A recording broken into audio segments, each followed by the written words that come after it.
When it comes to the BBC's reporting on Israel's genocide of the Palestinian people in Gaza, it's hard to see how the BBC can ever recover its reputation.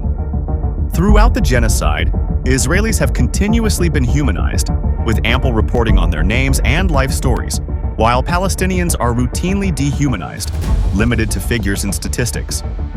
Notice here how, when Yemen stops a ship from reaching Israel, something that adheres to international law in accordance with the Genocide Convention, the BBC frames it as a hijacking. But when Israel seizes the Madleen flotilla, a peaceful humanitarian mission to Gaza to provide food to a population that Israel is forcibly starving, the BBC frames this war crime as a quote-unquote diversion.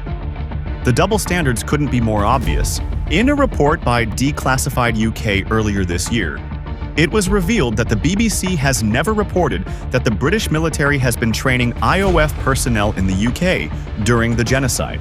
The BBC never reported that a British intelligence collection team has been assisting Israel while it's on trial for genocide at the International Court of Justice. And the BBC hasn't reported even once on the raids and arrests of investigative journalists such as Asa Winstanley and Richard Medhurst, who've reported on Israel's continuous crimes against humanity.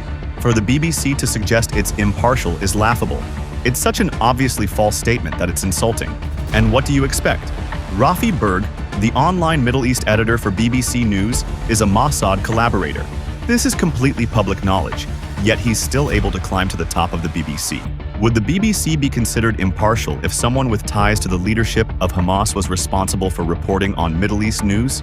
And then there's Robbie Gibb, who sits on the BBC Editorial Standards Committee and was involved in the acquisition of the Jewish Chronicle, a pro-Israel rag that's known for publishing fabricated articles. It goes on and on and on.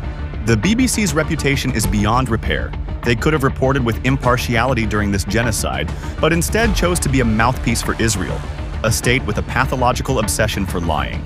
And now, there's no turning back.